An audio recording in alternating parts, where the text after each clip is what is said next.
When it comes to topics about health, about sa ating kalusugan, every time na name-mention yung fruits, the first thing that comes to our mind is healthy ito. Pero alam nyo ba na fruits ay meron ding peligro? Meron ding panganib yung pagkain ng prutas. Yes, it is natural. Yes, it is God-given. Yes, ito ay tumutubo ng hindi na processed. But sa totoo lang, eating fruits the way we are eating now, hindi na ito natural. Sobra na itong malayo sa kung ano yung natural na phase na kung saan ang fruits ay available. Fruits are naturally produkto yan ng nature. Pero the way we have fruits now, it is far from being natural. Gumagamit na ng mga GMOs, gumagamit na ng mga mass production na capacity, wherein na yung fruits ngayon is available na 3 times a day, 7 days a week, the whole year round. Kahit pa yung mga prutas na hindi local o hindi normal na tumutubo sa ating lugar. By nature, nakakakain tayo ng prutas during their own natural harvest season only. At kailan yung harvest season na yon? Those harvest season is usually just one, maximum twice a year. But now, ano yung prutas na available sa atin? They are being harvested all year round because na-alter na nga yung mga DNA ng mga fruits na ito for them to be available kahit anong season and kahit seedless pa sila at nag-iiba na yung kanilang composition.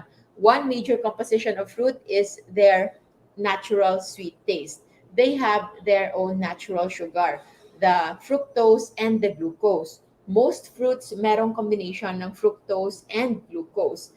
However, their natural content is hindi na pareho sa kung ano sila dati. Because right now, because of GMO, we are able to make fruits na sobrang tamis. Hindi na natural na tamis, and that is even our definition of what is a good fruit is. Kapag sinasabi nating masarap na prutas, ibig sabihin sobrang tamis nito. Kapag ito ay hindi masyadong matamis, we already label it as not a good fruit because our definition of good fruit is sweet. And bakit natin kailangan kontrolin yung ating pagkain ng prutas? And bakit natin sinasabi na even if the rest of the world, most other doctors, maybe all the doctors are telling you to eat fruits all day, every day, at bakit tayo nagsasalungat sa advice na yan? Because eating fruits can also be unhealthy. Of course, we have to put it into context. If you compare fruits with, say for example, isang gelato o isang ice cream, of course, real fruit is better. If you compare fruit to a milk chocolate, of course, mas okay yung prutas. If ikukumpara mo yung saging sa isang milk tea, mas okay yung saging. Kung ikukumpara mo yung isang mansanas o apple sa isang frap na punong-puno ng high fructose corn syrup, of course, mas healthy naman yung banana. However, there is a downside to that.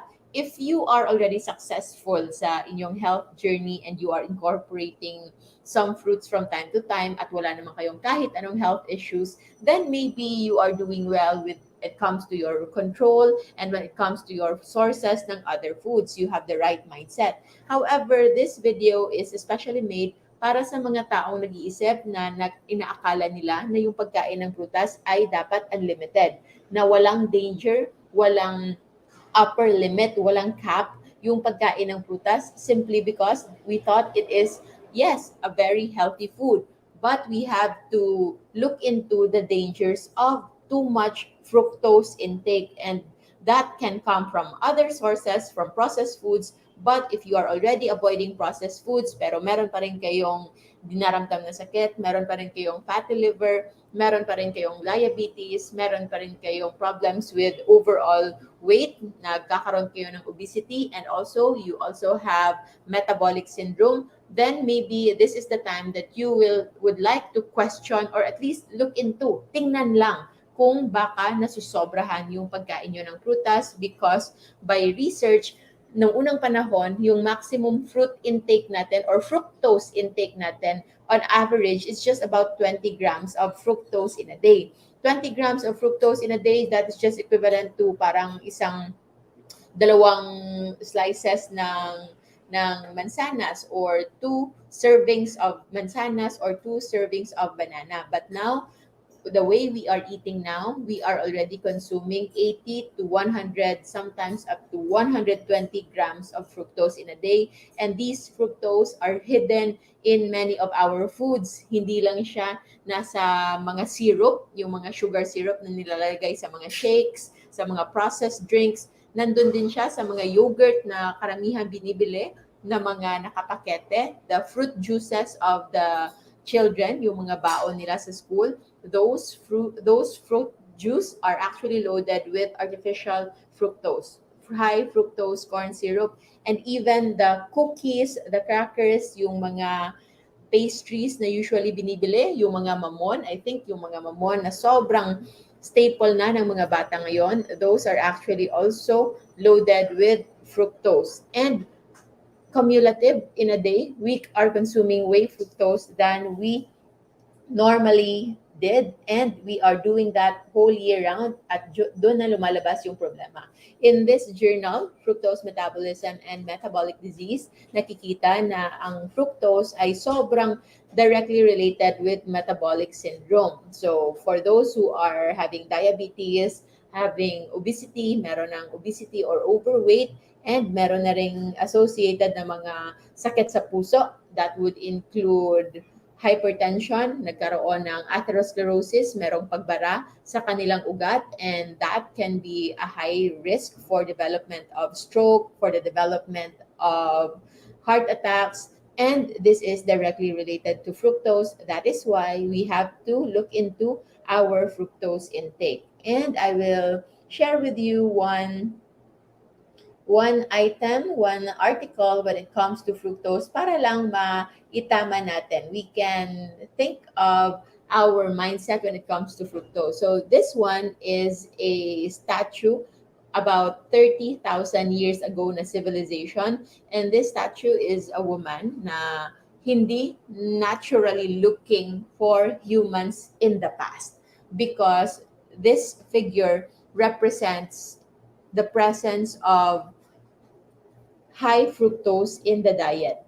And high fructose in the diet before is actually helpful sa ating survival, because when we eat a lot of fruits before during harvest season, ito yung nag-aalaw sa atin to make use of the extra fruits that we eat, the extra fructose that we eat, and convert it into fats.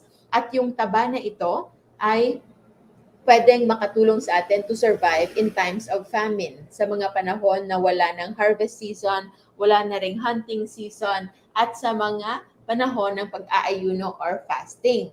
However, the problem that we have today is kumakain tayo ng fructose, nagko-consume tayo ng fructose and other foods, hindi lang isang beses sa isang taon, hindi lang isang season sa isang taon, but we are now consuming it all year round. So yung nangyayari, it's just piling up and piling up over time, leading to this figure na noon ay very rare sa mga ninuno natin, but now we are seeing this kind of figure already very, very normally. Halos everyday, isang paglabas mo lang sa inyong bahay, meron ka na nakikitang mapababae man o mapalalaki with this kind of figure. And I am not body shaming, but we are looking into the health attributes of this kind of physique, of this kind of figure, because this figure only shows that there's already problem when it comes to the metabolic health. And meron kami mga pasyente na ganito, and when I ask kung ano yung diet nila, some of our colleagues might instantly say na mahilig ka ba sa soft drinks, mahilig ka ba sa desserts, but to our surprise, yung sagot nila, hindi. They have not taken any desserts, sweets, and soft drinks for the longest time. Pero alam nyo ba kung ano yung parati nilang kinakain, hindi sila nauubusan? Saging, mangga, mansanas, and a lot more of these fruits, and they are consuming more than 10 servings in a day. One half banana or isang maliit na banana is already considered as one serving. So if you are consuming 5 big bananas, that is already considered as 10 serving portions. And that is just an easy one sitting sa karamihan.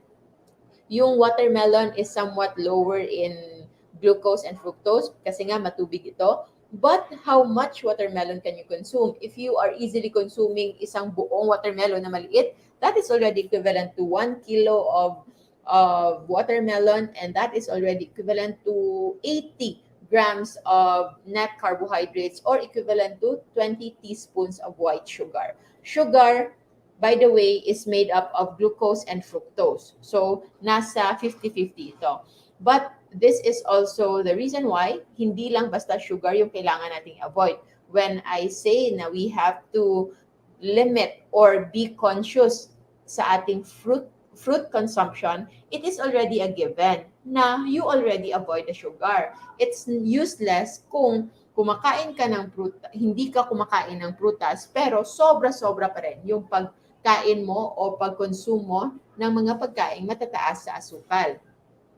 And this one is an example of the contents of sugar in every fruit. So, per cup or per serving ng isang cup ng mga prutas ay iba-iba yung kanilang fructose component. So, fructose, that is what we are emphasizing in this episode today. Pero, we have to look into the total amount of net carbohydrates na nasa prutas. So, hindi lang basta fructose, because it will also have glucose and it will also have starch. So, starch is still carbohydrates na madaling mai-convert into glucose. So, this one per box nito is equivalent to 5 grams of sugar, or isang teaspoon, isang kutsarita ng sugar. So, blackberries and strawberries have the lowest amount of sugar in them. So, pero kahit pa low sila, but it's still 7 grams. So, that is still equivalent to about 1 teaspoon, so 7 grams of sugar, or nasa 1.5 teaspoon of sugar. And for the apples, 13 grams. So, isang cup ng apple na na-slice, that will already give you about 2.5 teaspoons of sugar. Yung pineapple, mataas din, nasa 16. So, that's already more than 3 teaspoons worth of white sugar. Yung orange will also have 3.5 teaspoons of white sugar. And then, for banana, okay? So, yung isang banana, isang saging, isang cup ng saging will already give you 18 grams of white sugar equivalent, or nasa mga 3.5 to 4 teaspoons of white sugar. At isa sa pinakamataas na sugar component, sugar content, would be grapes, na parati lang nating pinapapak noon unmindfully. Tingnan mo, 2 lang kayo o 3 lang kayo, 1 kilo na agad yung naubos ninyo. And this one is already too much sugar na hindi natin kailangan, especially that grapes is very not natural in our setting. Nag-i-import pa tayo and we are consuming them all year round as if it is locally produced. And this will already lead you into having problems because of too much fructose. And don't worry, if you really wish to eat fruits, kung gusto mo talagang kumain ng fruits, meron namang paraan that you can still enjoy fruits. But you have to consider the 3 steps that we will talk about in a little while para hindi nyo ito ma-overconsume at hindi kayo magkaroon ng mga scenarios wherein you are already eating fruits the wrong way. So, this is also another graph showing kung gaano na lumaganap yung consumption ng fructose sa ating modern times, na nung 1960s, 1970s, sobrang konti lang yung ating fructose na consumption because hindi pa na-invento yung high fructose corn syrup, and the high fructose corn syrup naging mas prevalent, and this one is increasing our total fructose consumption. So noon, mataas na nga yung ang ating fructose consumption from fruits would be somewhat controlled. So okay lang. Pero the addition of high fructose corn syrup really affected and increased the prevalence of obesity and the presence of other metabolic diseases na kasama dito. ito. So in this graph, we can say na fruits is somewhat can be eaten. That's why hindi forbidden yung fruits sa ating save list.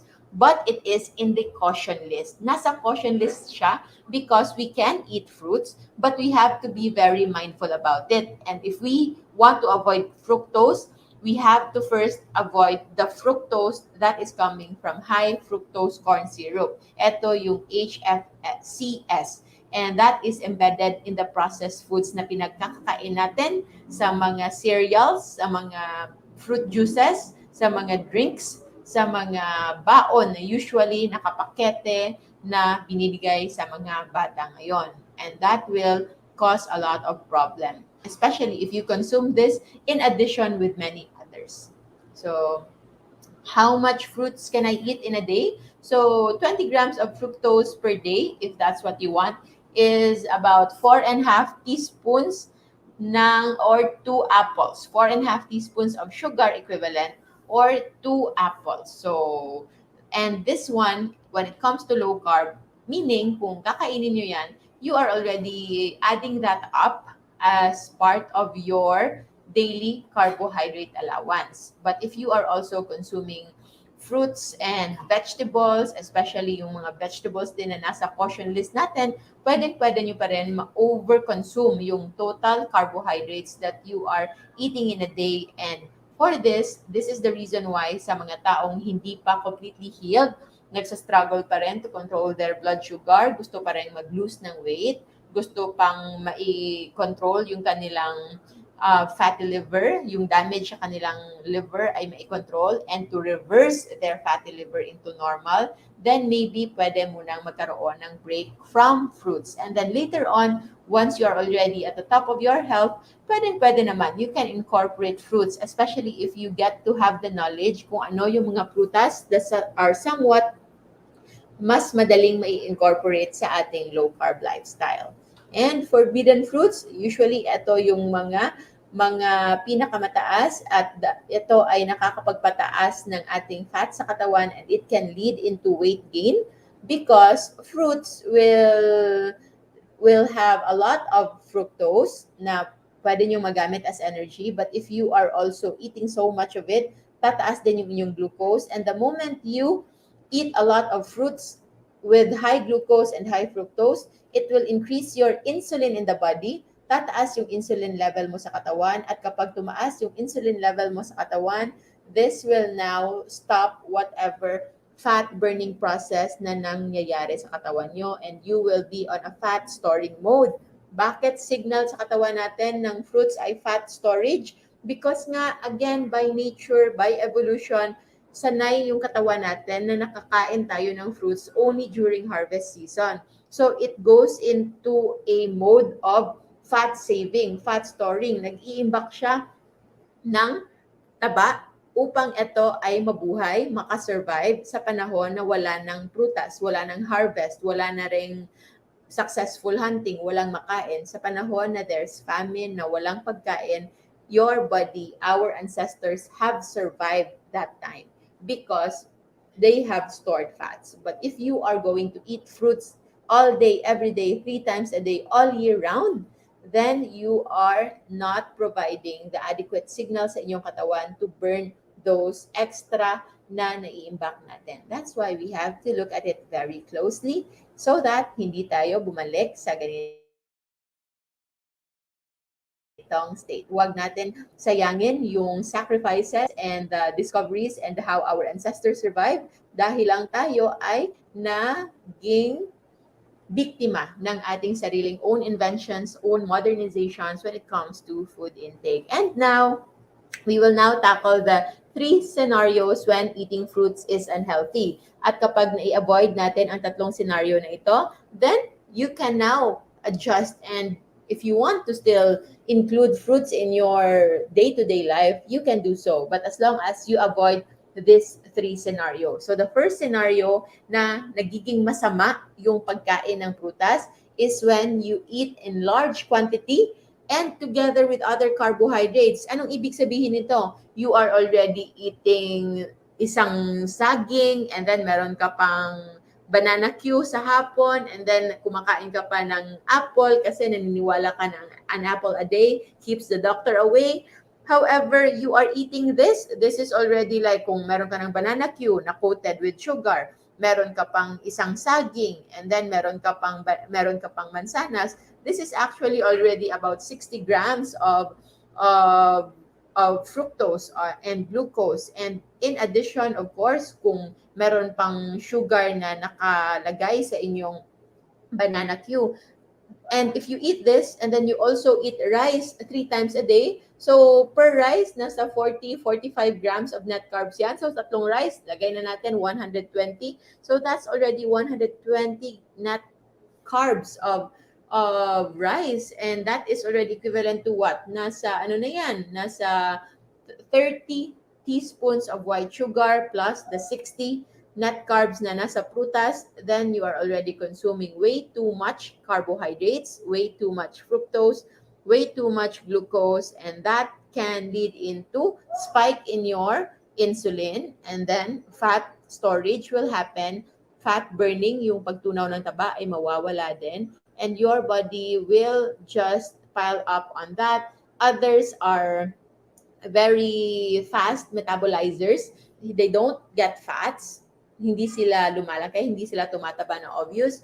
But what they have is the inflammation na pwede pa rin mangyari because of overconsumption. Because kapag parati tayong naka-fuel on glucose lang, kapag yun lang yung source of energy na tinatap natin, it can generate free radicals. Hindi kasi natural for us, again, to always just depend on glucose. Hindi sanay yung katawan natin. Kahit pa sanay tayo sa buong buhay natin ngayon, in this lifetime, na glucose yung ginagamit nating energy, na carbohydrates, tinapay, rice yung ginagamit nating energy. However, yung katawan natin, yung DNA natin, yung basic biochemistry natin as humans, hindi sanay na ito yung ginagamit nating energy because our life cycle before is a combination of feasting, kumakain ng maramihan, and then there's also time of fasting. But now, we are always feasting, and that is no longer good for us. So,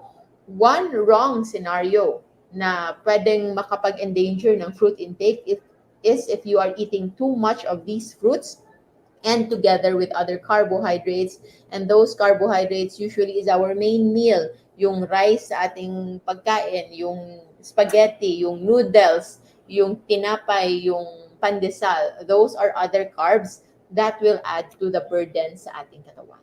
So, scenario number 2 is when you eat fruits together with fatty foods, because fructose, hindi naman, although sinasabi natin parati no, that fructose can easily be converted into fats. However, hindi naman siya ganun kabilis because fructose can also be burned as energy, and then yung iba nagiging glucose din ito. But if you are eating this and then together with fatty foods, these fatty foods that you are eating will no longer be burned. Hindi siya magagamit as energy because yung katawan nga natin will first prioritize the carbohydrates. Uunahin muna niyang i-consume yung carbohydrates. And kahit pa wala na yung carbohydrates sa system mo, say for example, nag-breakfast ka, meron kang kinain na fruits, meron kang kinain na tinapay, and then kumain ka pa ng kanin, and then may ulam ka ng itlog, at saka meron ka rin kinain na pork chop, your body will consume first the bread, yung tinapay, yung kanin, and then yung fruit na kinain mo. Pagkatapos niyan, actually, akala natin ang next niya i-consume din niya yung itlog at saka pork chop na kinain mo. Pero yung totoo, the glucose na nandyan sa carbs, mawawala man sila, pero yung insulin na epekto ng glucose na ito, mananatili sa katawan. And as long as the insulin is there, hindi niya muna i-activate yung fat burning process sa ating katawan. So yung mangyayari, yung nakain nating proteins and fats, only a little part of those will be burned as energy. Majority of them will just be stored. Sila yung magiging stored. So, what will happen is after 2 or 3 hours, gutom ka na naman. Gutom ka na naman because you are trying to maintain your glucose level na para ito ang gagamitin mong energy. Because our body, when it is used to using glucose as energy, it can take 12 to 18 hours before it can shift, before siya mag-shift into fats as a source of energy.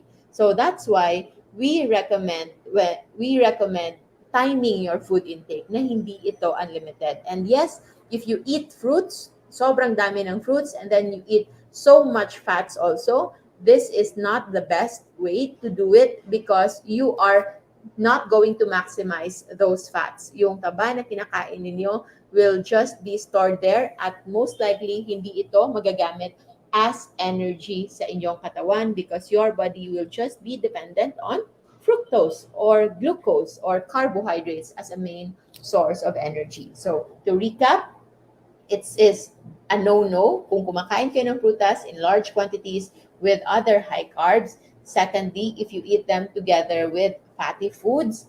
And lastly, if you eat them very frequently, sobrang frequent, almost every day, 3 times a day, or sometimes 5 times a day, or kung nag-midnight snacks pa kayo ng fruits, then that is already too much. And also, if you are doing it without fasting, even a little fasting is already good as compared to no fasting at all because sabi nga natin, when it comes to fruit intake, fruit consumption signals our body na ito ay harvest season. So when we provide a signal na harvest season sa ating katawan, then we should also provide a season na kung saan ito na naman ay fasting season or non-harvest season so that there could be a good balance and a good modulation ng fat burning, fat storing, anabolism, and catabolism to maintain homeostasis, yung pinaka-sweet spot of health and balance sa ating katawan. So that is why if you are still starting this way of life and you are considering change in your lifestyle, you can think of going into low carb. And if you are already avoiding the processed foods, you are already avoiding the foods na alam nating mga junk foods, but you are still not seeing na you are at the top of your health, then maybe this is the time that you can look into our caution list. So marami yung nasa caution list, the foods that we thought are all safe and healthy, but the presence of fruits there only signifies that these things, though natural, though can be part of a healthy diet, pero hindi ito pwedeng kainin in unlimited amount, in unmindless manner. Okay? Dapat cautious tayo whenever we eat because there is no such thing as safe, especially if it is too much. And sadly, our definition of too much is very relative. Akala natin hindi pa ito sobra, pero when it comes to our biology, when it comes to our biochemistry as modern humans, yung the way we are eating now, the way we are raised, it is actually already too much. Even the fact that we eat 3 times a day in a day, it's already too much. If we want to live longer, healthier, more vigorous life, then we can start by improving our way of eating. If you wish to know more, we have a masterclass for that. And you are also free to join our Facebook groups, Life Without Rice and Low Carb Feasting and Fasting Community for inspirations and success stories ng sobrang dami na. In hundreds of thousands already healed on their own, na-inspire ng kaibigan, na-inspire ng kapatid, or naging silent reader lamang sa ating groups. And if you are one of those, I encourage you to write your own story, to write your own journey sa comments and share this video also and tell them your own testimony how low carb nutrition and fasting helped you in this way of life. I'm Dr. Josephine Gracie Rojo. I'm a specialist of the diseases of ears, nose, throat, subspecializing in facial plastic surgery, but my heart speaks for nutrition and natural health. That is why we have a low carb and fasting masterclass ongoing for specific diseases, including but not limited to diabetes, hypertension, fatty liver, GERD, obesity, and many more. Sobrang dami na po. So we hope to see you there and thank you to each and everyone. Shout out to all our coaches and to all of our participants, all of our enrollees in our LCF Masterclass for enabling us to do what we do. We are forever grateful, and I hope to see you in our upcoming meet and greet this coming March 27. I'll see you then po. And for those who wish to know more, message nyo lang yung admins natin so that you can be a part of our low carb and fasting masterclass na kung saan we have a weekly Q&A live interactive sessions with our group, and this will be ongoing until the full masterclass is finished. So for those who are part of the group right now, know that you are very, very fortunate that we get to be this intimate and we get to discuss your own concern in our group, at para lahat ng ating participants can also learn from your own struggles, from your own concerns, and hopefully everybody will get better in no time. So maraming salamat po everyone. I'll see you again in our next video, and remember to always stay low carb so that we all stay safe. Bye!